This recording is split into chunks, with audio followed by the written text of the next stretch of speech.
ஏசாயா 57ஆம் அதிகாரத்தில் அந்த 18ஆம் வசனத்தில் போட்டிருக்காருங்க, உங்கள் வழிகளை பார்த்து தான் நான் உங்களை குணமாக்குவேன் அப்படின்னா, உங்களை வழிகளை பார்த்து நான் உங்களை சரி செய்வேன். அதுக்கப்புறம் சொல்கிறாரு தான் உங்களுக்கு என்ன செய்கிறேன், துக்கப்படுகிறவர்களுக்கு நான் ஆறுதல் அளிப்பேன். அப்படின்னா உங்களுடைய வழிகளை பார்க்குறேன், அதுக்கப்புறம் உங்களை சரி செய்கிறேன், அதுக்கப்புறமும் நீங்கள் துக்கப்படுவதற்கான நியாயமான காரணங்கள் இருந்துச்சுன்னா நீங்கள் மாறணுன்றதுக்காக கொஞ்ச நாள் என்ன செய்வார், வெயிட் பண்ணுவார். ஏன்னா துக்கப்படுறது பவுலப்போஸ்தலன் சொல்கிறாரு நல்லது. ஏன்னா நீங்கள் துக்கப்படுறதுனால மனம் திரும்புறீங்க, துக்கப்படுறதுனால மனம் திரும்புறீங்க. அதனால துக்கப்படுறது நல்லது. தங்களை மாற்றிக்கொள்வதற்கு சில நேரத்தில் துக்கம் அவசியம், துக்கப்படுத்துவதற்கு சிலர் அவசியம். தங்களுக்கு பொறுமைகளை வளர்த்து கொள்வதற்கு, நம்முடைய சுபாவத்தை தெய்வீக சுபாவமாய் மாற்றுவதற்கு பைபிளில் போட்டிருக்கு, புத்தியினர்களை கொண்டு நான் உங்களை கோபமூட்டுவேன் இஸ்ரவேலர்களுக்கு சொல்றாரு. புத்தியினர்களை கொண்டு உங்களை கோபமூட்டுவேன். சில நேரத்தில் நம்முடைய வாழ்க்கையில் அப்படிப்பட்ட சூழ்நிலைகள்லாம் நடக்கும். பார்த்தீங்கன்னா எல்லாம் சரி செஞ்சால் தான் ஆண்டவர் என்ன செய்கிறாருன்னா விரும்புகிறத நம்ம வாழ்க்கையில் செய்ய முடியும். நாம் விரும்புகிறதே அவர் நம்ம வாழ்க்கையில் செய்கிறார், அவர் விரும்புகிறதையும் நம்ம வாழ்க்கையில் செய்யணும். அப்படின்னா இயேசு சொல்கிறார் பாருங்க, பழைய துருத்தியோட புது துருத்தி என்ன செய்ய முடியாது, இணைக்க முடியாது, சரி செய்யணும். இல்லைன்னா துருத்தி கிழிஞ்சு போகும், துருத்தியில் புது ரசத்தை ஊற்ற முடியாது அப்படிம்பார். எலியா பார்த்தீங்கன்னா ராஜாவுக்கு முன்னாடி வந்து நிப்பாட்டி சொல்லுவார், எப்பா எந்த அளவுக்கு நீங்கள் குந்தி நடப்பீங்க, ஏதாவது ஒரு முடிவுக்கு வாங்க. இங்கிட்டு தேவனேன்றீங்க, இங்கிட்டு போனால் என்ன செஞ்சுறீங்க, சாத்தானேன்றீங்க. ஆனால் கைவிட்டால் தேவனை திட்டுறீங்க, சாத்தானை திட்ட மாட்டேன்றீங்க. என்னைக்காவது சாத்தானை யாராவது திட்டிருக்கீங்களான்னா ரொம்ப கம்மியாக தான் திட்டியிருப்பீங்க தேவ பிள்ளைகள். தேவனை யாராவது திட்டிருக்கீங்கன்னா திட்டாத ஆள் யாருமே என்ன செஞ்சுருக்க மாட்டீங்க, இருந்திருக்க மாட்டீங்க தேவ பிள்ளைகள். ஏன் சாத்தானே நீ இந்த பாடு படுத்துற, நான் தான் இயேசுவின் பிள்ளையாச்சே போ அப்படின்னு என்னைக்காவது சாத்தானோட சண்டை ஓட்டுறீங்களான்னா கிடையாது. ஏன் ஏசப்பா நீ இந்த பாடு படுத்துறீங்க, நான் தான் உங்கள் பிள்ளையாச்சே என்னை குடும்பப்படுத்துறீங்களே அப்படின்னு சொல்லி தேவனை திட்டுற ஆட்கள் தான் அதிகமாக இருக்கும். இதைத்தான் எலியா பார்த்தாரு, பார்த்துட்டு தான் சொன்னார், எனத்துக்கு குந்தி நடக்கிறீங்க, வா ஒரே முடிவு பண்ணுவோம், தேவன் தெய்வமானா வாங்க எல்லாரும் சேர்ந்து தேவனை கும்பிடுவோம், இல்லை சாத்தான தெய்வம்னா வா எல்லாரும் போய் சாத்தானை கும்பிடுவோம். இதை விட்டு போட்டுட்டு என்ன செய்ய வேண்டாம், வாழும்போதே நரகமாலாம் வாழ வேண்டாம், ஏன் வாழ்க்கையை நரக வாழ்க்கையாக நீங்கள் வாழ்கிறீங்க அப்படின்னு சொல்லி எலியா கூப்பிட்றாரு. அப்போ தான் ஜனங்கள் எல்லாம் கூடுறாங்க. நீங்கள் எல்லாம் படிச்சிருப்பீங்க, இதெல்லாம் 1 ராஜாக்கள் 17ஆம் அதிகாரத்தில் இருக்குது. ஜனங்கள் எல்லாம் கூடுறாங்க. கூடின உடனே எலியா என்ன செஞ்சிடுறாரு, எப்பா உங்கள் சாமியை கும்பிடு, எந்த சாமி வானத்திலிருந்து அக்கினியை இறக்குதோ அந்த சாமியை அவன் தெய்வமாக எல்லாரும் ஏற்றுக்குருவோம். அப்போ பைபிளில் போட்டிருக்கு எல்லாரும் கூப்பிட்டாங்களாம், கூப்பிட்டார்கள், கீறி கொண்டார்கள், கத்தினார்கள், என்னென்னமோ போட்டிருக்கு. ஆனால் எந்த காரியமும் நடக்கலை. அப்போ தான் எலியா என்ன செஞ்சார், பைபிளில் போட்டிருக்கு, அவர் பலிபீடத்தை செப்பனிட்டார்னு போட்டிருக்கு. அப்படின்னா என்னென்னா ஜனங்கள் தேவனை நினைக்கிறதையே மறந்துட்டாங்க, ஜனங்கள் தேவனுக்கு பலியிடுறதையே மறந்துட்டாங்க, ஜனங்கள் தேவ சமூகத்துக்கு போகிறதையே மறந்துட்டாங்க. ஆனால் தேவன் எங்களை கைவிட்டுட்டார்னு சொல்கிறாங்க. இவங்க தேவனை தேடுறதில்ல, இவங்க தேவனுக்கு பிரியமாக இருக்கிறதில்ல, இவங்க தேவனுடைய சமூகத்தை நாடுறதில்ல. ஆனால் இவங்க என்ன சொல்லிடுறாங்க, தேவன் எங்களுக்கு பிரியமானவராக இருக்க மாட்டேன்றாரு, தேவன் எங்களுக்கு பிரியமானதை செய்ய மாட்டேன்றாரு அப்படின்னு சொல்லிடுறாங்க. அப்படி தான் எலியா என்ன செய்கிற, முதல் எதை சரி பண்ணுங்க அப்படின்னு சரி பண்ணிவிட்டு ஆண்டவரை நோக்கி பார்க்குறார். பைபிளில் போட்டிருக்கு, உடனே வானத்துலேருந்து அக்கினி இறங்கிச்சான். உடனே ஜனங்கள் எல்லாரும் என்ன செஞ்சாராம், கர்த்தரே தெய்வம் கர்த்தரே தெய்வம்னு சொல்லு, இந்த கர்த்தரை தெய்வமாக வழிபட விடாத அளவுக்கு உங்களை வழி தவற பண்ணினவங்களையெல்லாம் பிடிச்சி வெட்டுன்றார். நீங்கள் நான் அப்படி வெட்டக்கூடாது, பழைய பாட்டில் வேறு சட்டத்திட்டங்கள், ராஜாவுடைய அனுமதியோடு அவங்க என்ன செஞ்சார், வெட்டினார். அதனால் நாளைக்கு யாராவது கெடா வெட்ட போகிறேன் வாங்கன்னு கூப்பிட்டாங்கன்னா பிடிச்சி என்ன செஞ்சிடாதீங்க, எங்கள் பாஸ்ட் அடி வச்சுனாருன்னு சொல்லி என்ன செஞ்சிடாதீங்க, யாரும் அப்படிலாம் செஞ்சிடாதீங்க. புரியுதா? இது பழைய ஏற்பாட்டில் அப்படி இருந்துச்சு.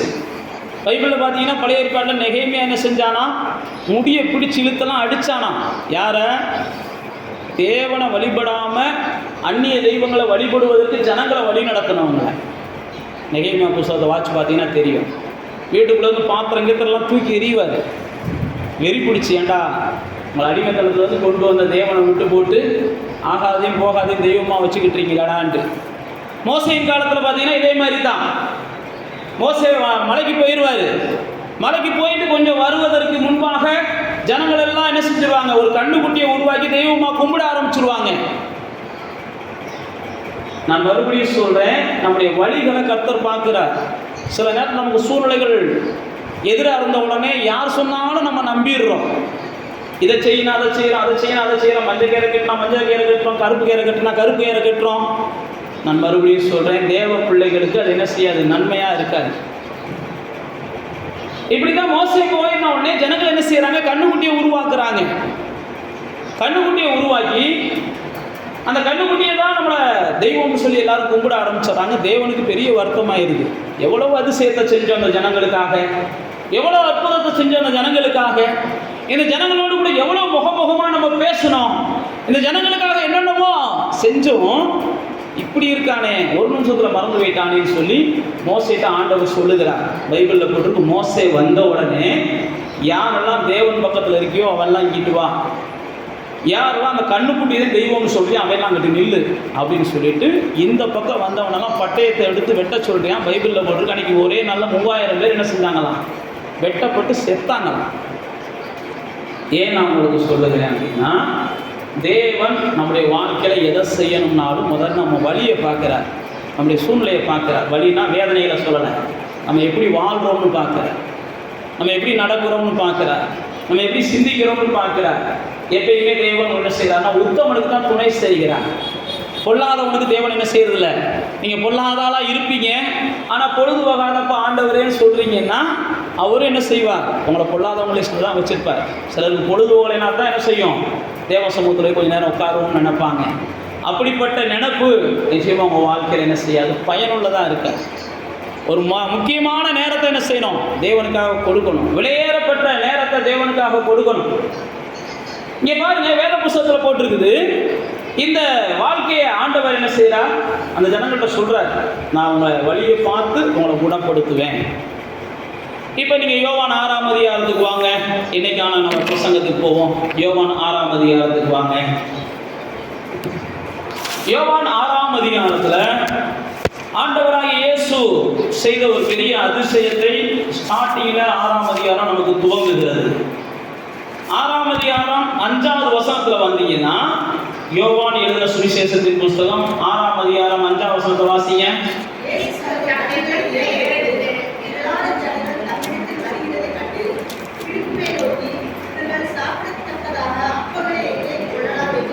போதும். இங்க பாருங்க, இயேசு ஜனங்களை பார்த்த உடனே கண்டுபிடிக்கிறார் இவங்களுக்கு என்ன தேவைன்னு சொல்லி. எப்ப கண்டுபிடிக்கிறார்னா, அந்த ஜனங்கள் அவரிடத்துல வரும்போது கண்டுபிடிக்கிறார். இப்ப நீங்க உள்ள நுழையும் போதே இயேசுவுக்கு தெரியும் நீங்க என்ன சூழ்நிலையில வந்திருக்கீங்கன்னு அவருக்கு சொல்லி எல்லாம் நீங்க தெரியணும்னு அவசியம் இல்லை. ஆனா நீங்க உண்மையான உள்ளத்தோடு உள்ள வர்றீங்க, உண்மையான உள்ளத்தோடு தேவ சமூகத்தில் உட்கார்ந்து இருக்கிறீங்க, நீங்க உண்மையான உள்ளத்தோடு இந்த நேரத்தை செலவழிக்கிறீங்க. நான் மறுபடியும் சொல்லுகிறேன், உங்களுடைய வழிகளை எல்லாம் அவர் பார்த்துட்டு தான் உங்களோட வாழ்க்கையில் அதிசயத்தை செய்கிறார். நீங்க எப்படி இங்கே உட்காந்துருக்கீங்க, எப்படி இப்படி இருக்கீங்க அப்படின்றத அவர் பார்க்குறாரு. அதுக்கப்புறம் தான் உங்கள் வாழ்க்கையில் அதுக்கேற்ற மாதிரி படி அளந்து கொடுக்குறார். தேவ பிள்ளைகளாகிய நானும் நீங்களும் மனிதர்களை எப்படி வேணாலும் நம்ம வேஷம் போட்டு ஏமாற்றலாம். நானும் நீங்களும் தான், 2 பேருமே தான். ஆனால் தேவனை எந்த வேஷம் போட்டும் நம்ம என்ன செய்ய முடியாது, ஏமாற்ற முடியாது. அதனால தான் இயேசு பாருங்க, அந்த ஜனங்களை பார்க்குறார். அந்த ஜனங்கள் என்ன செய்கிறாங்க, பைபிளில் போட்டிருக்கு, இயேசு இடத்துல 3 நாள் தங்கியிருந்தாங்க. 3 நாள் தங்கியிருந்தது மாத்திரமல்ல, இயேசு சொல்லுகிற வசனத்தை என்ன செஞ்சாங்க, கவனிச்சாங்க. 3 நாள் இன்னும் ஆரம்பிச்சு 10 நிமிஷம் ஆகல, அதுக்குள்ளேயே நிறைய பேருக்கு கண்ணு சொல்லிடுச்சு. இந்த 20 நிமிஷத்தில் என்னென்ன ஆக போகுதுன்னு தெரியல. 1 மணி நேரம்னா நமக்கு தாங்குமான்னு தெரியல. 3 நாள் அந்த ஜனங்கள் உட்காந்துருந்தாங்க. அந்த ஜனங்களுக்கு ஆண்டவர் என்ன செய்யலை, 3 நாள் உட்காந்துருக்கீங்க, கண்ணு சரியில்லாதவெல்லாம் வாடான்லாம் சொல்லி கூப்பிட்டு கண்ணு சரியில்லாதவனுக்கு சரி பண்ணலை, கால் சரியில்லாதவன்லாம் வாடான்னு கூப்பிட்டுலாம் சரி பண்ணலை. ஆண்டவர் என்ன செஞ்சாராம், 3 நாள் உட்காந்துருக்கான், விட்டா இன்னும் கூட அப்படியே உட்காந்துருப்பான். இவனுக்கு முதல் என்ன செய்வோம், சாப்பாடை கொடுப்போம். அப்போ தேவ பிள்ளைகளே, ஆண்டவர் என்ன செய்கிறாருன்னா முதல் பார்க்கிறார். நீங்க முதல்ல ஒன்றை புரிந்து கொள்ளணும், இந்த இடத்துக்கு நீங்கள் வருவதற்கு முன்பாகவே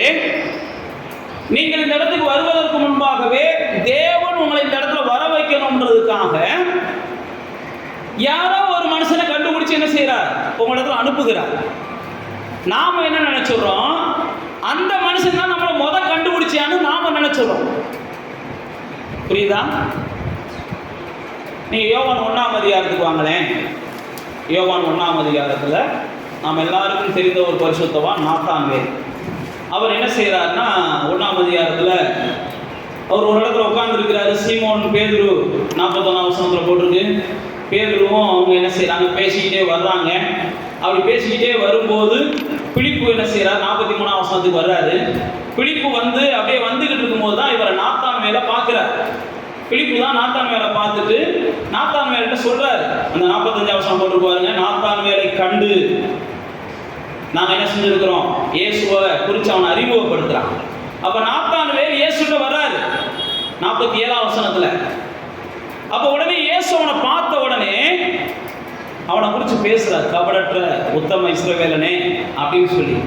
அப்ப நாத்தான்வேல் எப்படிடா என்னையை பத்தி இயேசுக்கு எப்படி தெரியும் அப்படின்னு கேட்கிறான். அப்பதான் இயேசு சொல்றாரு, நீ அங்க இருந்த பார்த்தியா, அங்க இருக்கிறப்ப நான் உன்னை பார்த்தேன்.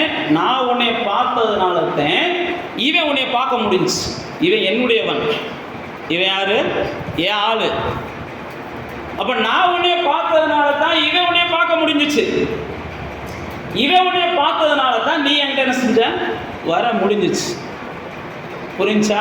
இப்படித்தான் ஆண்டவர் என்ன செய்யறார், எந்த மனுஷனை அவர் பார்க்கிறாரோ அந்த மனுஷனை நீங்க பார்க்கும்படிக்கு முதல்ல என்ன செய்யறார், உங்களை அனுப்புறார். நீங்க போய் அந்த மனுஷனை பார்த்தா தான் அந்த மனுஷன் இயேசுட்ட வர முடியும். நீங்க பார்க்கலைன்னா அந்த மனுஷன் என்ன செய்ய முடியாது, இயேசுட்ட வர முடியாது. இந்த நாத்தான்வேல்கிட்ட போய் பிலிப்பு பேசுறாரு, நாங்க இயேசுவை கண்டோம். அப்ப தேவ பிள்ளைகளே, நானும் நீங்களும் இங்க வருவதற்கு முன்பாக நம்ம யாரோ ஒரு மனிதர் சந்திப்பதற்கு முன்பாக இயேசு நம்மளை என்ன செஞ்சார், சந்திச்சார். நமக்கு அது தெரியல. இயேசு நம்மளை பார்த்தா நம்ம அவரை பார்க்கல. நாத்தான்வேலை இயேசு பார்த்தாரு, ஆனா நாத்தான்வேல் யாரை பார்க்கல, இயேசுவை பார்க்கல. அப்படித்தான் நானும் நீங்களும் வாழ்ந்தோம். இப்ப பாருங்க, இயேசு ஒரு மனுஷன் என்ன செய்யறான்னு பார்க்கிறார். நாத்தான்வேல் அத்திமரத்தின் கீழ் இருந்தார் அப்படின்னு பைபிள்ல போட்டு. அப்ப இயேசு பாருங்க, தன்னுடைய ஜனங்கள் தன்னிடத்துல உட்கார்ந்துருக்கிற ஜனங்களுடைய ஒவ்வொருடைய முகத்தையும் அல்ல, ஒவ்வொருடைய இருதயத்தையும் அவர் என்ன செய்யறார், பார்க்கிறார். எல்லாருடைய இதயத்தையும் பார்க்கிறார். நீங்க பாத்தீங்கன்னா இயேசுடைய சீசர்கள் இயேசுவோட கூட போறாங்க. பைபிள்ல போட்டிருக்கு, ஒரு வீட்டுல இயேசு உட்கார்ந்து இருக்கிறார். அந்த வீட்டுல உட்கார்ந்து இருக்கும் போது அந்த இயேசு உட்கார்ந்து இருந்த வீட்டுல ஒரு பாவியான ஒரு பெண் வந்துடுறாங்க. இயேசுடைய காலை தன்னுடைய கண்ணீரினால் கழுவி தன் முடியை வச்சு துடைக்கிறாங்க. இப்போ அந்த வீட்டு ஓனர் என்ன செய்யறாருன்னா, இந்த பொண்ணு பாவியான பொண்ணுன்றது கூட இயேசுக்கு தெரிய மாட்டேங்குதுன்னு அவர் சிந்திச்சார். பைபிள்ல போட்டிருக்கு. இயேசுடைய சீசர்கள் யூதாஸ் அவர் சிந்திச்சாராம், இந்த அம்மா நலத தைலத்தை கொண்டு போய் யாருக்கா வித்து என்ன செய்யலாம், ஏழைகளுக்கு கொடுக்கலாமே. அப்போ பைபிள்ல போட்டிருக்கு, இயேசு அவங்க சிந்திக்கும் போதே என்னத்துக்கு சிந்திக்கிறாங்கன்னு அவர் அறிஞ்சுக்கிட்டார்.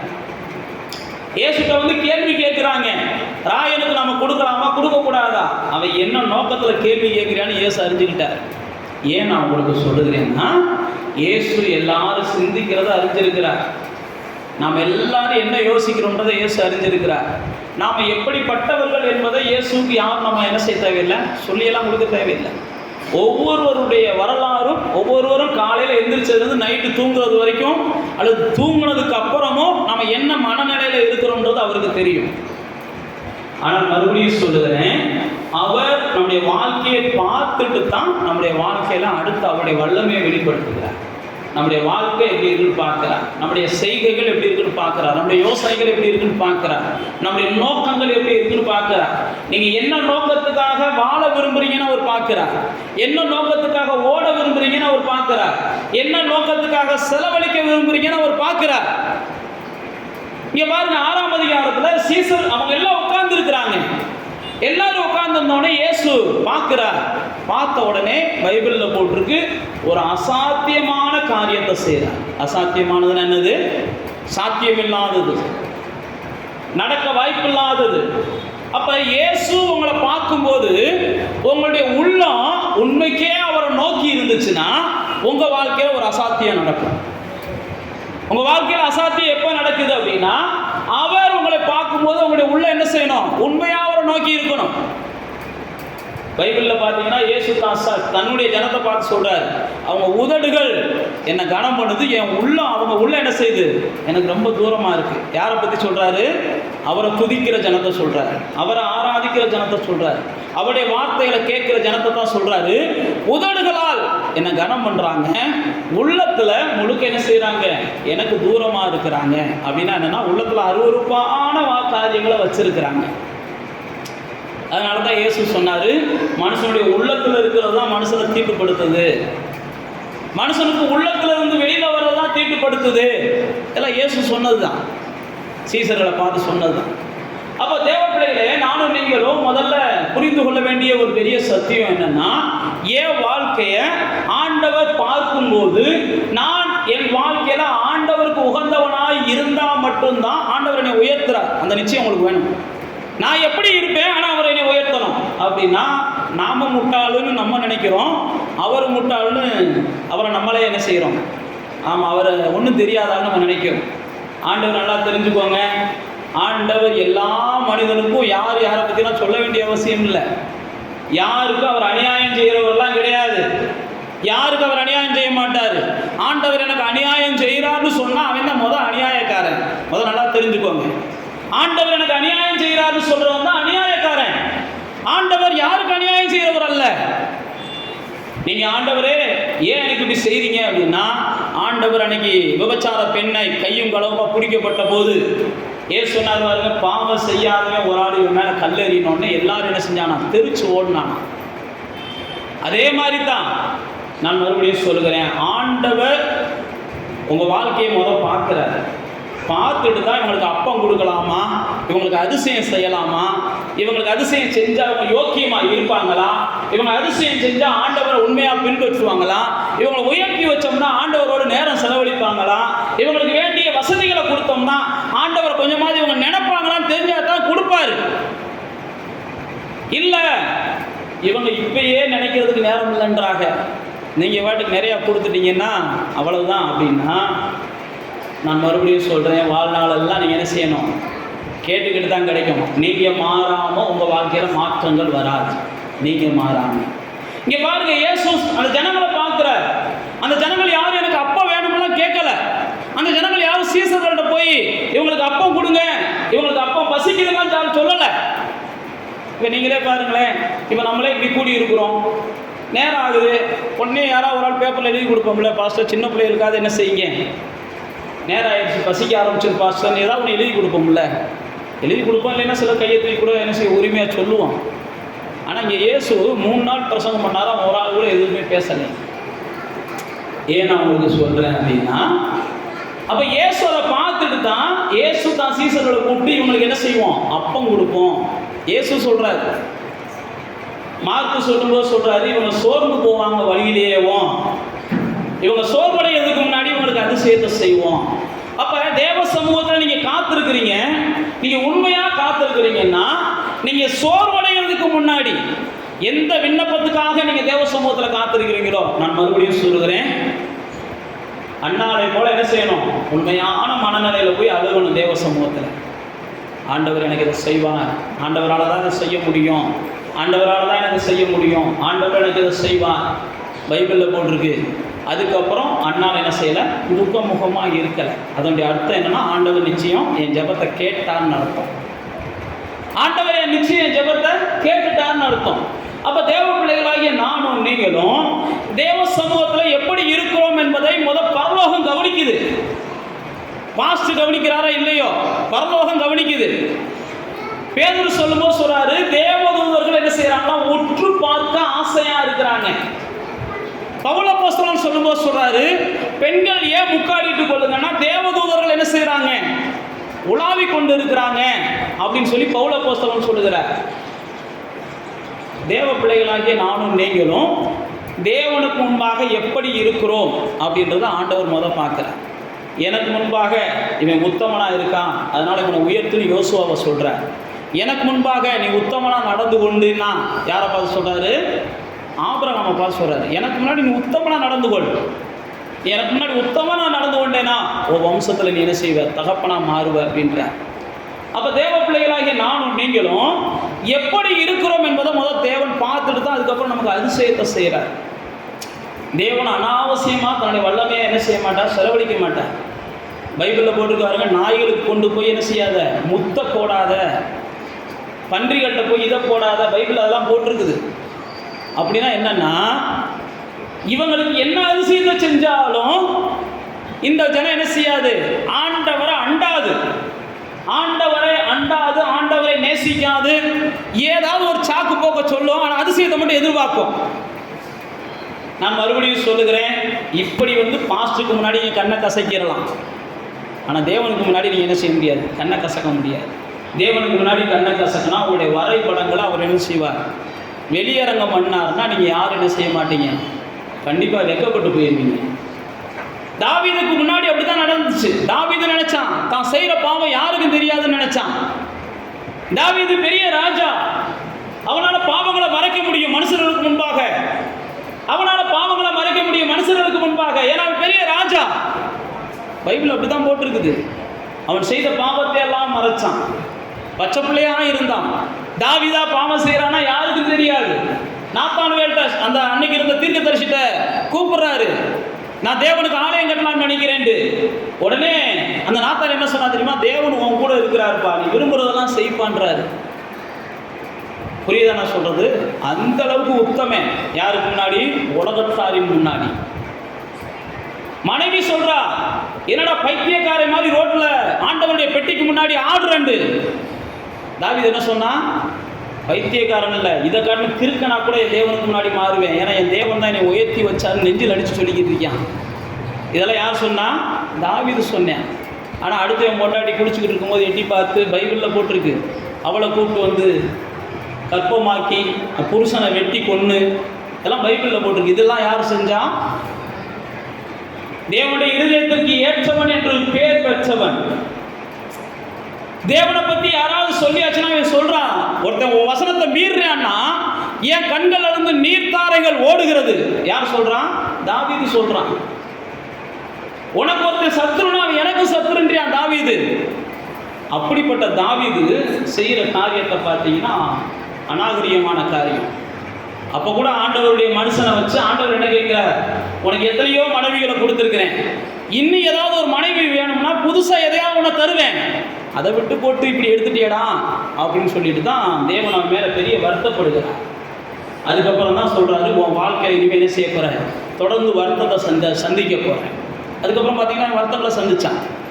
அவன் மனைவி பிள்ளையவே இன்னொரு மனைவியோட மகன் கற்பழிச்சான். இதெல்லாம் பைபிளில் இருக்குது. அதுக்கு முன்னாடிலாம் தாவீது வாழ்க்கையில் எல்லாம் நடக்கலை. ஏன் நான் உங்களுக்கு சொல்கிறேன் அப்படின்னா, கர்த்தர் பார்க்குறார். அநியாயம் யாருக்கும் அவர் செய்ய மாட்டார். ஆனால் நீங்கள் செய்கிற அநியாயத்தை கண்டிப்பாக நீங்கள் மனஸ்தாபப்படுகிறது வரைக்கும் கர்த்தர் என்ன செய்ய மாட்டார், நினைப்பு கூட்டிக்கிட்டே இருப்பார். நீ அநியாயம் பண்ணியிருக்க, நீ மாறு நினைப்பு கூட்டிக்கிட்டே இருப்பார். நீங்கள் மனஸ்தாபப்பட்டு மன்னிப்பு கேட்டு நீங்கள் மாறுறது வரைக்கும் ஆண்டவர் என்ன செய்ய மாட்டார், உங்கள் வாழ்க்கையில் மகத்தான காரியங்களை செய்ய மாட்டார். இங்கே பாருங்க, சீசர்கள் பார்க்குறாங்க, இயேசு அவர்களுடைய முகத்தை பார்க்கிறார், எல்லாரும் உட்கார்ந்து இருக்கிறாங்க. அப்போ தான் இயேசு என்ன செய்கிறாரு, இவங்களுக்கு அப்பத்தை கொடுங்க, இவங்களுக்கு எப்படியாவது அப்பத்தை கொடுங்க. ஜனங்களுக்கு முன்னாடி ஒரு அசாத்தியமான காரியத்தை செய்கிறார். 5 அப்பத்தை வச்சு 5000 பேருக்கு. அந்த 6ஆம் அதிகாரத்துக்கு வாங்க. 6ஆம் அதிகாரம் யோவான் எழுதின சுவிசேஷம், அதில் 11ஆம் வசனம் போட்டுருக்காரு, வேண்டிய மட்டும் 11 வாசிங்க.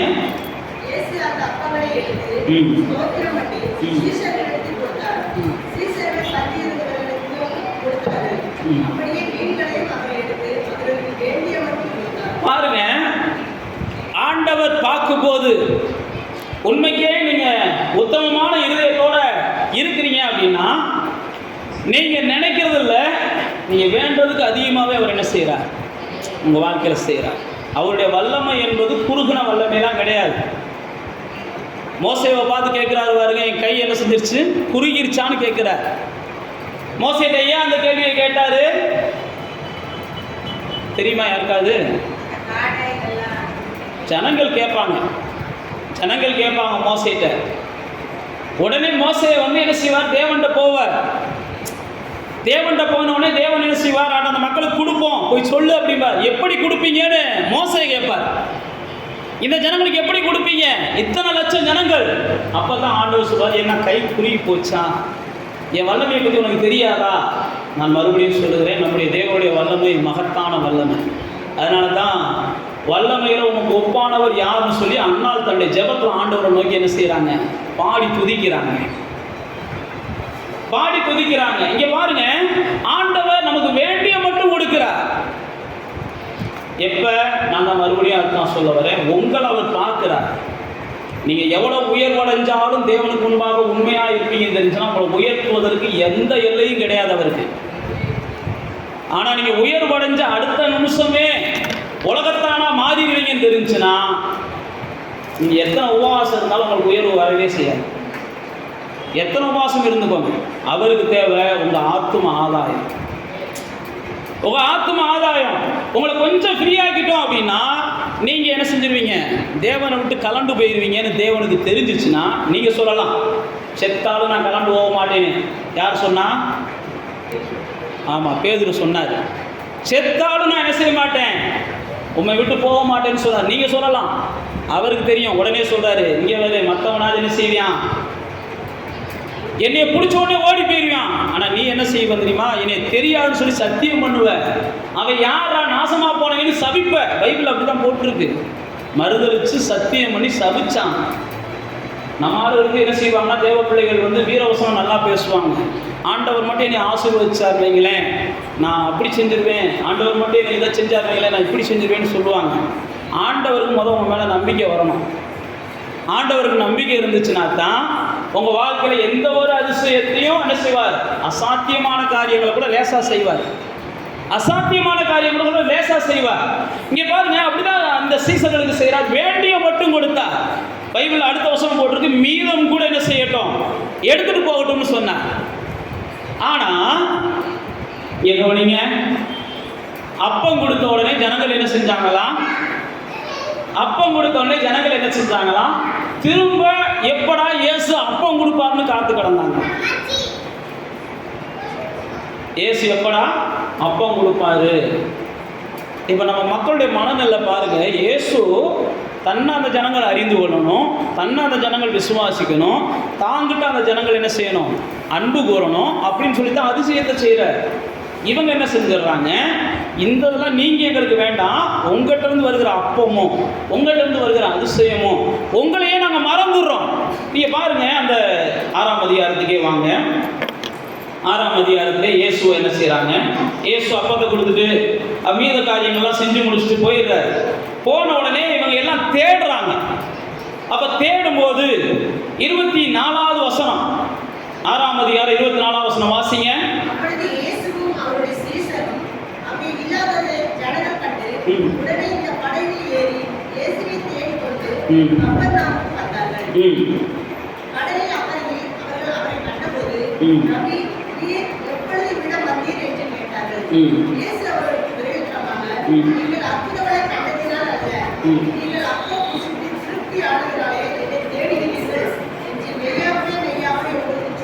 இயேசு பாருங்க, ஏண்டவரே நான் உங்களை எவ்வளவு தூரம் தேடுறோம் தெரியுமா அப்படின்னு அந்த ஜனங்கள் சொல்றாங்க. எங்க போனீங்க, எங்க போனீங்க? நான் உங்களை தேடிக்கிட்டே இருக்கோம்ன்றாங்க. சில நேரத்தில் நானும் நீங்களும் அப்படித்தான் இயேசுசாமிகிட்ட போறோம். எப்போ பார்த்தாலும் அவரை தேடிக்கிட்டே இருக்கோம். எதுக்கு தேடுறோம்? ஏதாவது என் பிள்ளைக்கு செய்யுங்கன்னு தேடுறோம், இல்லை என் புருஷனுக்கு செய்யுங்கன்னு தேடுறோம், இல்லை என்ன செய்யுங்க எனக்கு செய்யுங்கன்னு தேடுறோம். வேற எதுக்கு அவரை தேடுறீங்க சொல்லி பாருங்க. வேற எதுக்கு தேடுறீங்க? இது வரைக்கும் ஏதாவது செஞ்சிருக்காரா அப்படின்னு கேட்டால் அதெல்லாம் மறந்து வச்சு பாஸ்டர்பீங்க. நீங்கள் ஆண்டவர்கிட்ட போகும்போது, ஆண்டவர் இது வரைக்கும் நீ செஞ்சதுக்கே நான் பாத்திரன் அல்ல அப்படின்னு யார் சொன்னா? தாவீது சொல்கிறார், இது வரைக்கும் நான் செஞ்சதுக்கே நான் பாத்திரன் அல்ல, இன்னும் நீங்கள் என்னத்தை அவங்கள்ட்ட நான் கேட்கன்றியான். நாம் என்ன செய்கிறோம்? இது வரைக்கும் நான் உனக்கு செஞ்சதுக்கே நீ என்ன செய்கிற, நீ எனக்கு திரும்ப எதுவும் தராமல் இருக்க. யாரை பார்த்து சொல்கிறோம்? பாஸ்டரை பார்த்து இல்லை, ஆண்டவரை பார்த்து.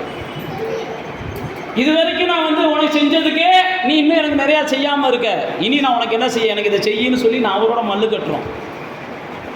ஆனால் தாவீது என்ன சொன்னா? ஆண்டவரே இது வரைக்கும் நீ செஞ்சதுக்கே நான் பாத்திரம் இல்லைப்பா. யாக்கோபு சொல்றான், ஆண்டவரே இது வரைக்கும் நீ காமிச்ச எந்த தயவுக்கு நான் என்ன செஞ்ச கிடையாது, மாத்திரம் கிடையாது.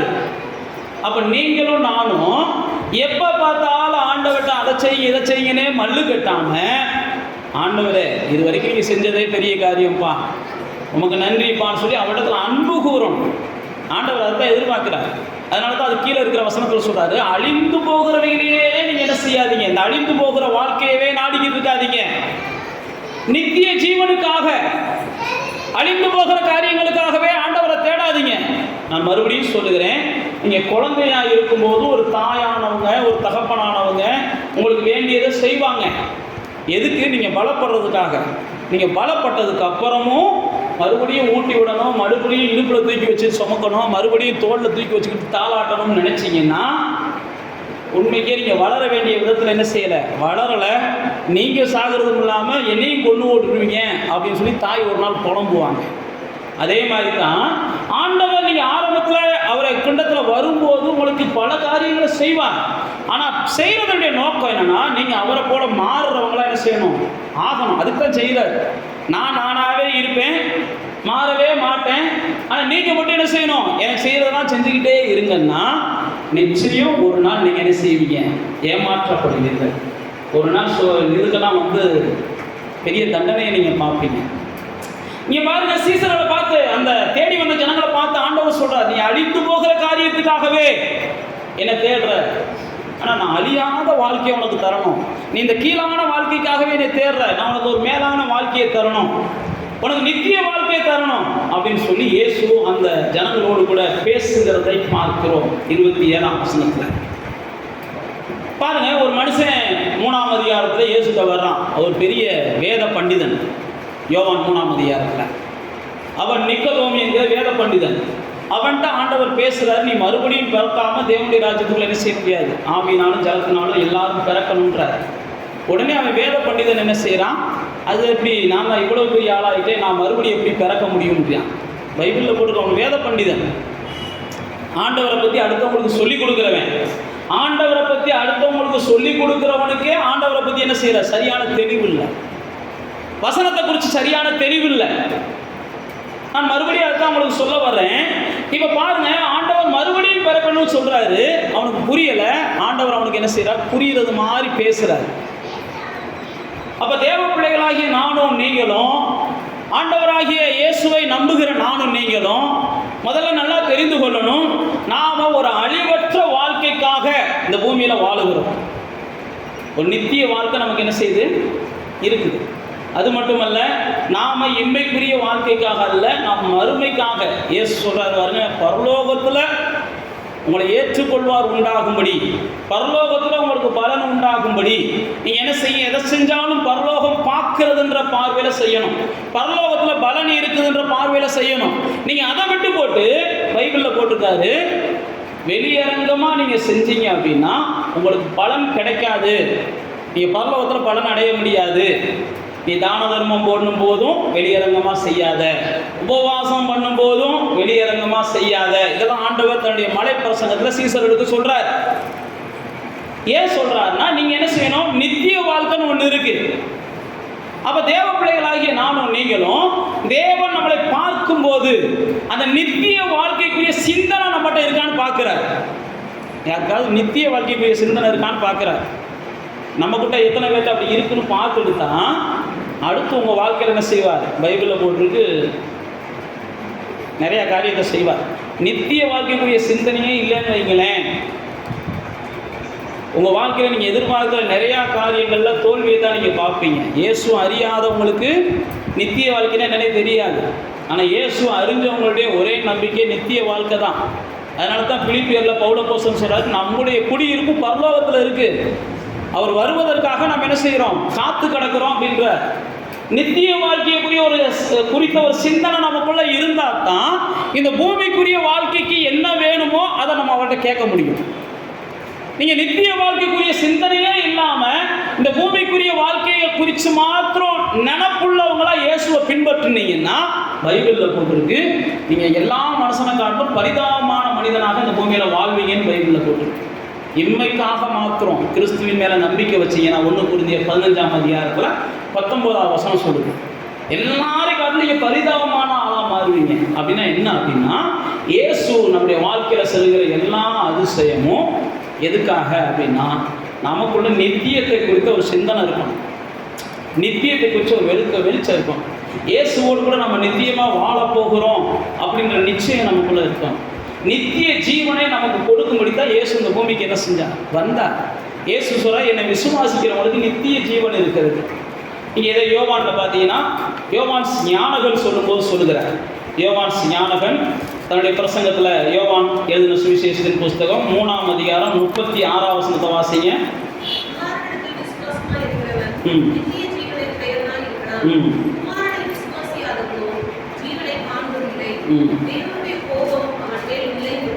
பாருங்க, இங்க அழகா போட்டிருக்குது, குமாரனிடத்தில் விசுவாசமாய் இருக்கிறவனுக்கு நித்திய ஜீவன், குமாரனை விசுவாசியாதவன் அவனுக்குள்ள ஜீவனை காண்பதில்லை. அடுத்து சொல்றாரு, அவன் தேவ கோபத்துக்கு ஆளானவன். எதை வச்சு சொல்றாருன்னா, குமாரனை விசுவாசிக்கிறவன் மேல் இருந்த கோபம் குமாரன் மேலே இயேசு என்ன செஞ்சிருச்சு, சிலுவையில கொண்டு வரப்பட்டாச்சு. சிலுவையில குமாரன் மேல கொண்டு வரப்பட்ட தேவ கோபம்.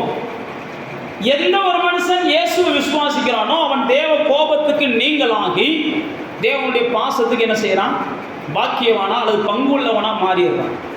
குமாரனை விசுவாசிக்காதவனுக்கு தேவ கோபம் இருக்குது.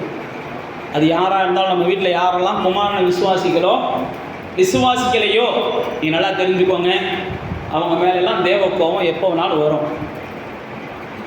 குமாரனை விசுவாசிக்கிறவங்களுக்கு உள்ள மட்டும்தான் தேவ கோபத்துக்கு அவங்க என்ன செய்ய முடியும், தப்ப முடியும். இதைத்தான் இங்கே வேதம் சொல்லுகிறது.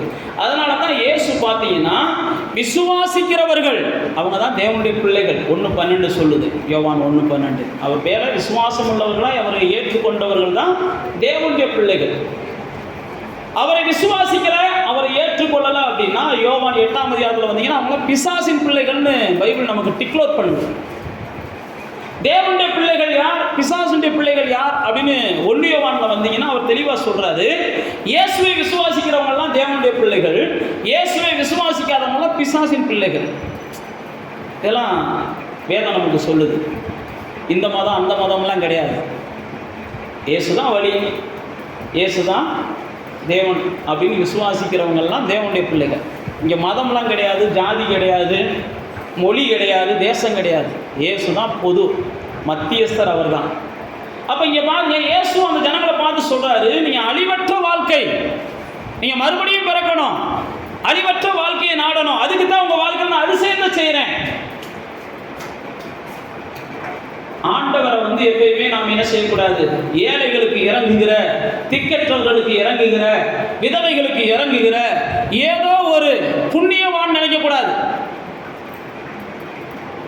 எப்பயுமே நம்ம இயேசுவை எப்படி தான் பார்க்கணும் அப்படின்னா, அப்படி பார்த்தோம்னா நிச்சயமாக நம்முடைய வாழ்க்கையில் என்ன செஞ்சிடும், பரலோகத்தை நம்ம இழந்துடும். இயேசு என் மீட்பர், இயேசு என் ரட்சகர், இயேசு என்னுடைய நேசர், இயேசு தான் அப்படின்னு பார்க்கணும். நம்ம எப்பயுமே இயேசுவை ஏதாவது கொடுக்குறவராகவே பார்த்துட்டு நம்ம வாழ்க்கையை என்ன செஞ்சிடறோம், இம்மைக்குரியதாகவே முடிச்சிடறோம். பரபாஸ் அப்படி தான் நினைச்சான், யூதாஸ் காரியோத் அப்படி தான் நினைச்சான். நீங்க பாருங்க, இந்த யோவான் 6ஆம் அதிகாரத்துக்கே வாங்க. யோவான் 6ஆம் அதிகாரத்திலே இயேசு அப்பத்தை கொடுத்த உடனே அந்த ஜனங்கள் என்ன செஞ்சாங்களாம், இயேசுவை ராஜாவாக்கணும்னு நினைச்சாங்களாம். ஏன்னா இவர் அப்பத்தை கொடுக்குறாரு. 15ஆம் வசனத்தை வாசிங்க.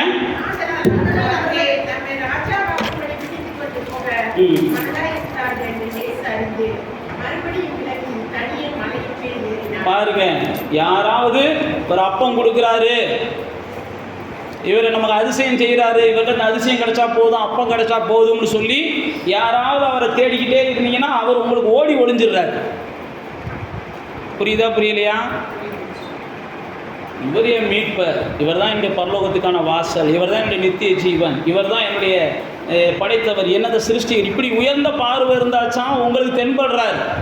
அதை விட்டு போட்டு இவர் தான் நம்ம வீட்டுக்கு கக்கூசல்ல வர்றவர், இவர் தான் நம்ம வீட்டில் இதை எடுத்து கொடுப்பாரு, அந்த போர்வை எடுத்து வைப்பார், இதை எடுத்து வைப்பார், அதை எடுத்து வைப்பாருன்னு அவரை மட்டமாக பார்க்க ஆரம்பிச்சிங்கன்னா, நான் மறுபடியும் சொல்லுகிறேன், ஆண்டவரை நீங்கள் அறியாத காலங்களில் ஆண்டவர்கிட்ட எப்படி வேணாலும் நடந்துக்கோங்க. நீங்கள் பிறந்த குழந்தை உட்கார்ந்த இடத்துலையே வேண்டாம் சரி மோண்டாலும் சரி அவர் கண்டுக்கிற மாட்டார்.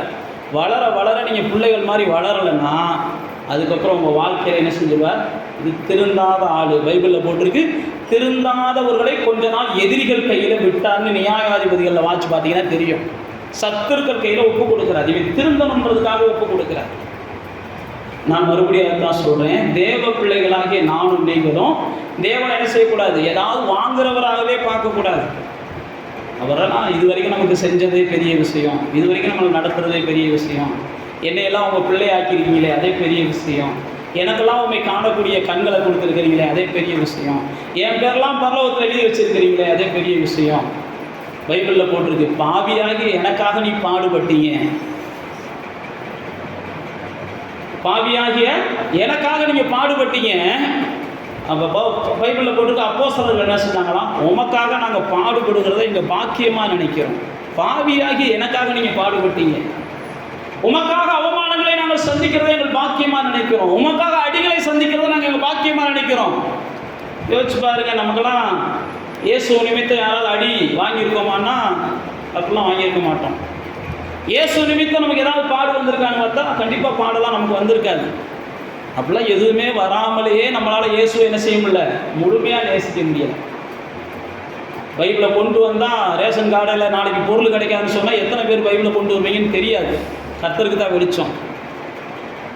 பைபிளை கொண்டு வரவங்களுக்கு இலவச பஸ்ஸு கிடையாதுன்னு சொல்லிட்டாங்கன்னு வரைக்கும், சர்ச்சுக்கு போகிறவங்களுக்கு இலவச பஸ்ஸு கிடையாதுன்னா எத்தனை பேர் இதெல்லாம் நடக்கும்னு பைபிளில் சொல்லுது. வருங்காலங்கள் என்ன செய்யுமா? இதெல்லாம் நடக்குமா? வருங்காலங்களில் இதெல்லாம் நடக்குமா?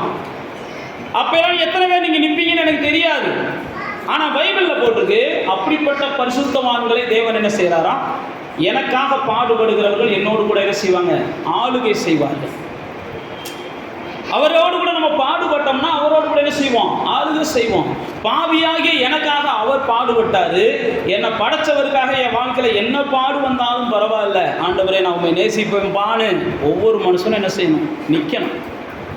இயேசு தான் சீசர்களை பார்த்து அப்படி தான் நினைச்சார்.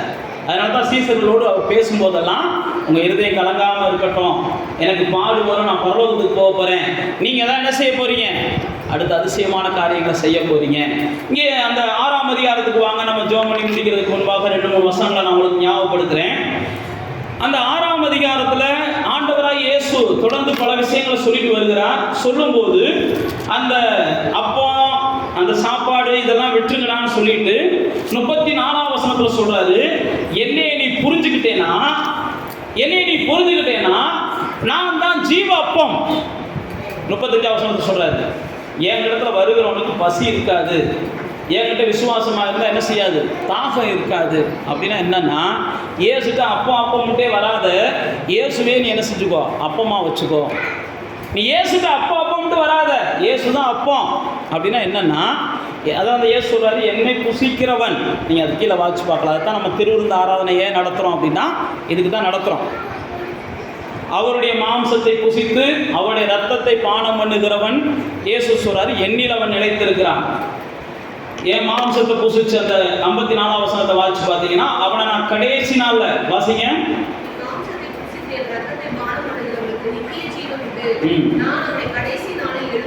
அதே மாதிரி 55 வாசிங்க.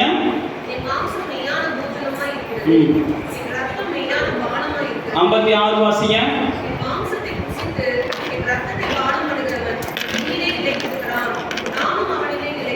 57 வாசிங்க.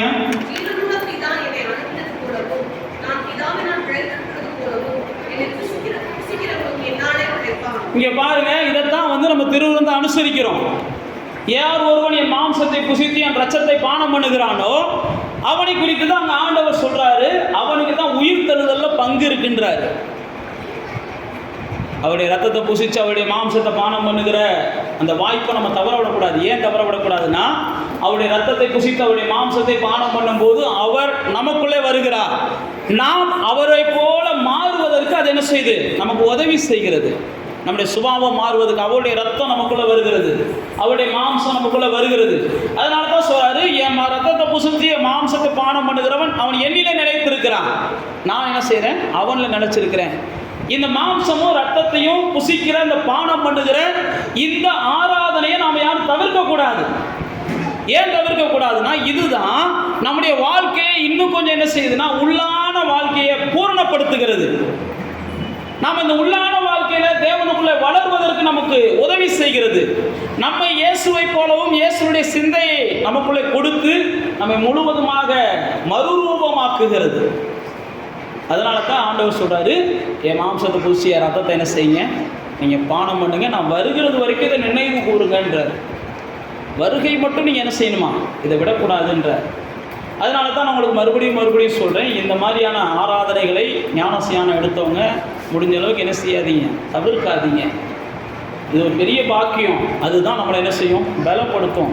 அதுதான் நம்முடைய கண்களை தெளிவாக்கும். அதுதான் நம்முடைய வாழ்க்கையை தெளிவாக்கும். நம்மை இயேசுவுக்கு ஏற்றவர்களாக நம்மை மாற்றுவதற்கு அதுதான் நம்மளுக்கு உதவி செய்யும். அதான் பைபிளில் போட்டிருக்காங்க, அப்போ தான் நீங்கள் புசிக்கும் போது பிழைப்பீர்கள் அப்படின்னு போட்டிருக்கு. நீங்கள் அவருடைய மாம்சத்தை புசித்து அவருடைய ரத்தத்தை பானம் பண்ணும்போது உங்களுக்கு என்ன செய்யணும், பாவம் செய்யணுன்ற எண்ணம் வராது. ஏசு பாருங்க, அந்த சமாரியா பெண்ணிட்ட சொல்லுவார், இங்கே நான் குடிக்கிற தண்ணியை நீ குடிச்சுன்னு வையேன். ஆண்டவர் அப்படி தான் சொல்லுவார், உனக்கு தாகமே வராதும்பார். அந்த சமாரியா பெண் யார்? பைபிளில் போட்டிருக்கு 4-5 புருஷனோடு கூட வாழ்ந்த பெண். பைபிள் அப்படி தான் போட்டிருக்கு 4ஆம் அதிகாரத்தில். அப்போ தான் அந்த அம்மா சொல்லுவாங்க, அந்த தண்ணியை எனக்கு கொஞ்சம் கொடுங்க அப்படின்ட்டு. அதுக்கப்புறம் பைபிளில் போட்டிருக்கு, அந்த அம்மா விசுவாசித்து ஆண்டவரை ஏற்றுக்கொண்டு அதுக்கப்புறம் ஒரு அதிசயமான வாழ்க்கை வாழ்ந்தாங்க அப்படின்னு நீங்கள் வேதத்தில் வாசிக்கலாம். அப்போ அவருடைய மாம்சத்தை நாம் புசிக்கும் போது, அவருடைய ரத்தத்தை நாம் பானம் பண்ணும்போது நமக்குள்ளே பாவம் செய்யணுன்ற அந்த சிந்தை கொஞ்சம் கொஞ்சமாக என்ன செய்ய ஆரம்பிச்சிடும், மழுங்க ஆரம்பிச்சிடும். இப்போ இயேசு இந்த உபதேசத்தெல்லாம் சொல்லுகிறான். சொன்ன உடனே மற்றவர்கள்லாம் என்ன செஞ்சாங்கன்னா இயேசுவை விட்டு போக ஆரம்பிச்சிடுறாங்க. அப்போ தான் இயேசு என்ன சொல்கிறாருன்னா, 37ஆம் வசனத்தை வாசிங்க. 6ஆம் அதிகாரம் 37ஆம் வசனம்.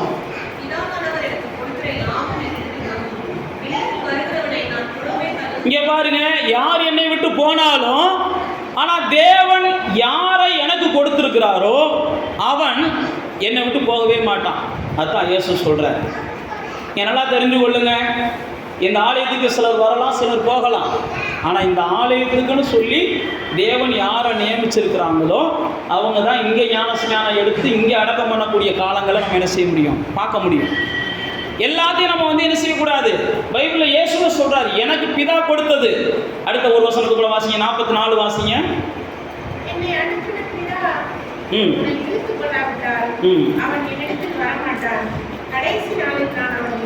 இங்க பாருங்க, இயேசு சொல்றாரு, பிதா கொடுக்கணும், இன்னொன்று பிதா இழுக்கணும். ஒருத்தனை இழுத்தாத்தான், ஏன்னா அவன் என்ன செஞ்சிருக்கான், பிசாசின் பிடியில் இருக்கிறான், சாபத்தின் பிடியில் இருக்கிறான், பாவத்தின் பிடியில் இருக்கிறான், உலகத்தின் பிடியில் இருக்கிறான், அக்கிரமத்தின் பிடியில் இருக்கிறான். அவனை பிடித்து பிதா இழுத்தாத்தான் ஒரு மனுஷன் அதுல இருந்து என்ன செய்ய முடியும், இழுக்க முடியும். வேற யாரும் இழுக்க முடியாது. அதனால தான் இயேசு சொல்றாரு, அவர் இழுக்கலைன்னா யாரும் என்கிட்ட வர முடியாதுன்ற. அடுத்து இன்னொரு இடத்துல 65ஆம் வசனத்தை வாசிங்க.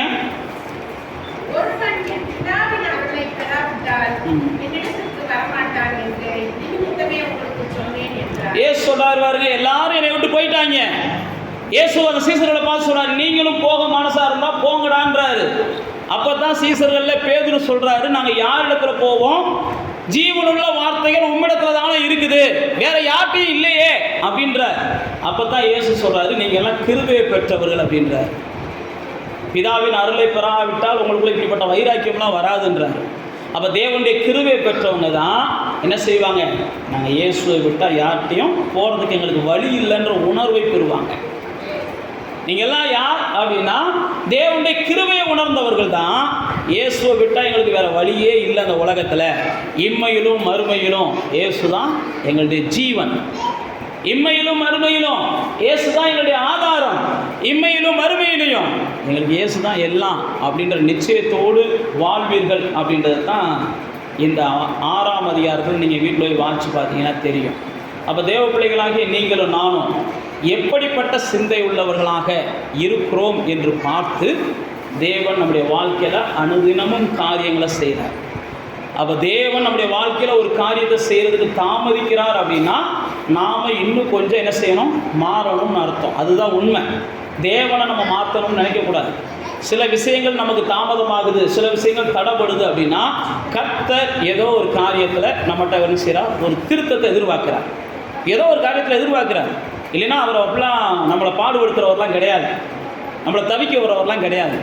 ஏதோ ஒரு இடத்துல உங்கள் கருவத்தை உடைக்கணும்னு நினைக்கிறார், ஏதோ ஒரு இடத்துல உங்கள் திமிரை மாற்றணும்னு நினைக்கிறார், ஏதோ ஒரு இடத்துல உங்கள் பிடிவாதத்தை மாற்றணும்னு நினைக்கிறார். கர்த்தருக்கும் அவங்களுக்கு தான் அது வெளிச்சம். ஏதோ ஒரு காரியத்தில் கர்த்தர் உங்கள்கிட்ட ஒரு மாற்றத்தை எதிர்பார்ப்பதற்காகவே நீங்கள் விரும்புகிற சில காரியத்தை தாமதிக்கிறார். அது என்னன்றதை நீங்கள் என்ன செய்யுங்க, இந்த மாதத்தில் நிதானிங்க. கண்டிப்பாக ஒரு பெரிய அதிசயத்தை பார்ப்பீங்க. அப்படி கண்களை மூடுங்க. ஆண்டவர் தனக்கு முன்பாக உட்கார்ந்து இந்த ஜனங்களை பார்க்குறார். அவங்களுக்கு அப்பம் தேவைப்படுது. உடனே அங்கே ஒரு அதிசயத்தை செய்கிறார். அந்த முன்னாடி உட்கார்ந்திருந்த ஜனம் முறுமுறுக்காமல் உட்கார்ந்திருந்த ஜனம்.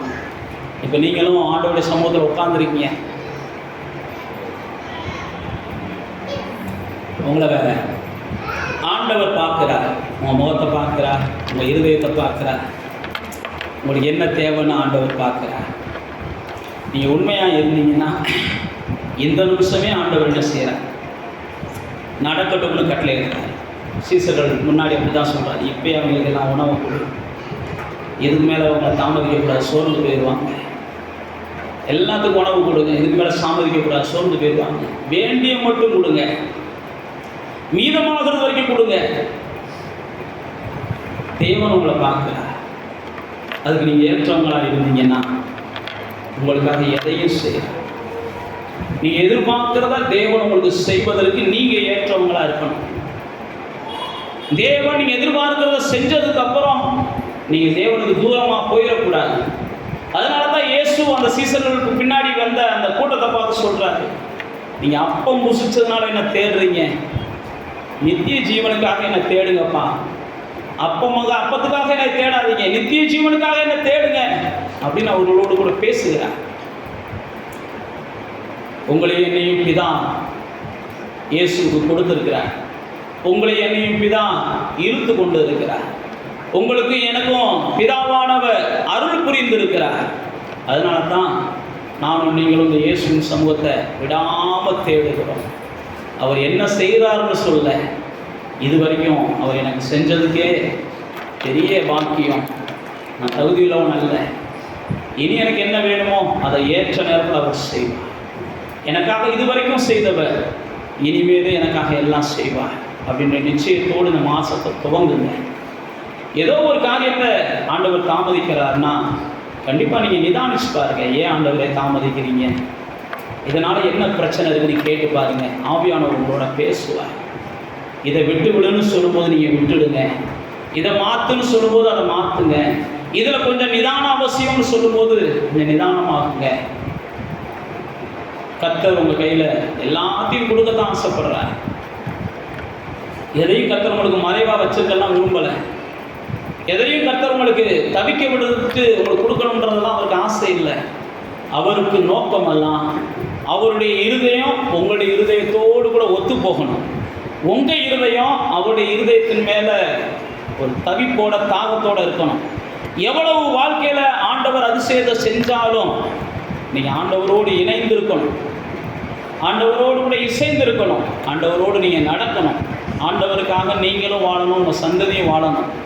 ஆபிரகாமை குறித்து அப்படி தான் சொல்கிறார், இவன் சந்ததியை எனக்காக வாழ வைப்பான், அதனால தான் இவனை நான் தெரிந்து கொண்டேன்றார்.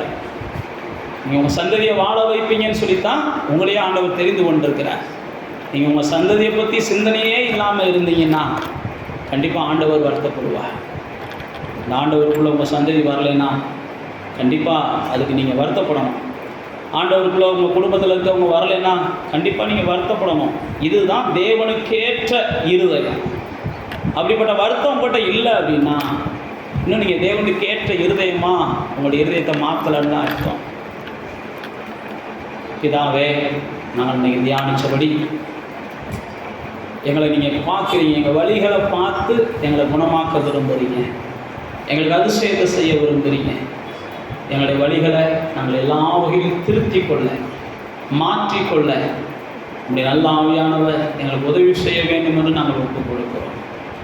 நாங்கள் பலவீனர்கள் என்று அறிந்திருக்கிறீங்க, நாங்கள் புத்தியினர்கள் என்று அறிந்திருக்கிறீங்க, நாங்கள் அற்ப பிரயோஜனமான மனிதர்கள் என்பதை நீங்கள் அறிஞ்சிருக்கிறீங்க. நாங்கள் இந்த உலகத்தில் இழிவான ஆதாயங்களுக்கு பின்பாக ஓடினவர்கள் என்பதை நீங்கள் அறிந்திருக்கிறீங்க. அசுத்தத்திலையும் பாவத்திலையும் பல வகையான மோசடிகள்லையும் நாங்கள் வாழ்ந்தவங்க தான். இன்றைக்கி எல்லாத்தையும் விட்டுட்டு உமக்கு முன்பாக உண்மை உத்தமமாய் வாழ வந்திருக்கிறோம். இந்த உலகத்தின் சூழ்நிலைகள் ஒருவேளை எங்களுக்கு எதிராக இருக்கலாம்.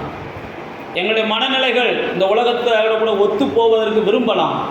ஆனாலும் உடைய நல்ல ஆவியானவர் எங்களை பிரித்தெடுத்து எங்களை மாசற்றவர்களாக, கரைதிரையற்றவர்களாக, எல்லா வகையிலையும் தேவனுக்கு உகந்தவர்களாக இந்த பூமியில் நாங்கள் வாழ, தேவனாலே உயர்வை சந்திக்க எங்களுக்கு உதவி செய்வீராக என்று நாங்கள் ஒப்புக் கொடுப்போம். இந்த மாதத்தின் துவக்கத்திலிருந்தே உங்களுடைய பிள்ளைகளோடு பேசுங்க, அவர் வாழ்க்கையில் செயல்படுங்க. அவர்கள் எதிர்பார்க்கிற அதிசயங்கள் நடப்பதற்கு எதையெல்லாம் தடையாக இருக்கோ அதெல்லாம் அவங்களுக்கு உணர்த்தி மாற்றுவதற்கு உதவி செய்யுங்க. எல்லா துதியும் நாங்கள் நமக்கு செலுத்துகிறோம். இயேசுவின் நாமத்தில்